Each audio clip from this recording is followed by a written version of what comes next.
Hai, kita sharing materi MSDM yuk. Happy watching. Hubungan manajer dan staf SDM.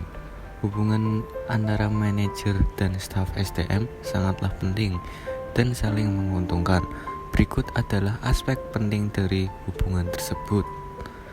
Yang pertama, saling melengkapi, yaitu staf SDM dapat membantu manajer dalam merencanakan dan melaksanakan program pengembangan karyawan seperti pelatihan dan pengembangan keterampilan.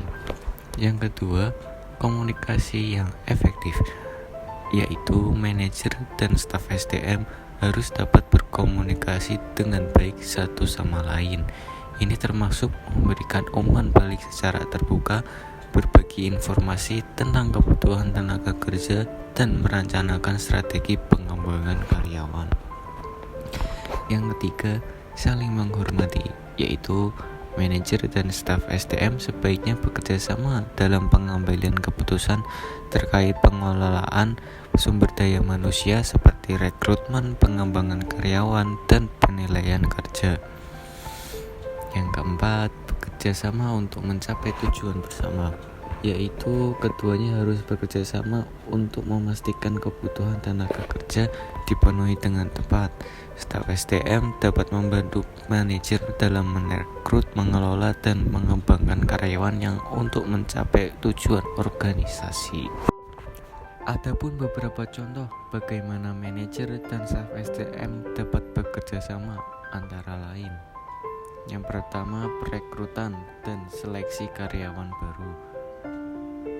Yang pertama, manajer menyampaikan kebutuhan timnya kepada staf SDM, termasuk keterampilan dan pengalaman yang diperlukan untuk posisi yang kosong. Contoh yang kedua, pelatihan dan pengembangan karyawan. Manajer berbicara dengan staf SDM tentang kebutuhan pengembangan karyawan dalam timnya seperti pelatihan keterampilan teknis atau kepemimpinan. Yang ketiga, penilaian kinerja. Manajer memberikan penilaian kinerja kepada karyawan, sedangkan staf SDM membantu proses pengembangan sistem penilaian kinerja yang objektif dan adil. Kategori-kategori aktivitas sumber daya manusia. Yang pertama, perencanaan dan pengadaan SDM. Apa sih pengadaan SDM? Pengadaan SDM adalah proses penarikan, seleksi, penempatan orientasi dan induksi untuk mendapatkan karyawan yang efektif dan efisien. Yang kedua ada pengembangan SDM. Tujuan dari pengembangan SDM adalah mengoptimalkan potensi. Potensi siapa? Kalau secara individu adalah potensi karyawan tersebut. Nah, kalau secara tim adalah potensi tim untuk menghasilkan lebih. Dan secara organisasi adalah potensi organisasi untuk berkembang, ambil opportunity yang ada di luar sana, berbesar pasar, dan yang bisa dikuasai. Jadi kalau membahas pengembangan ini adalah pengembangan dari masing-masing individu yang sesuai dengan kapasitasnya masing-masing. Yang ketiga ada administrasi SDM atau personil. Tujuannya untuk mengelola data dan informasi karyawan, mengelola pilot dan absensi karyawan, dan yang terakhir mematuhi peraturan ketenagakerjaan.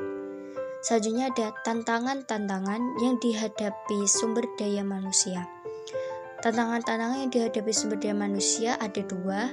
Yang pertama, tantangan eksternal. Tantangan eksternal ini terdiri dari 5. Yang pertama ada perubahan bisnis yang cepat, yang kedua globalisasi, yang ketiga peraturan pemerintah, yang keempat perkembangan pekerjaan dan peran keluarga, dan yang terakhir ada kekurangan tenaga kerja yang terampil.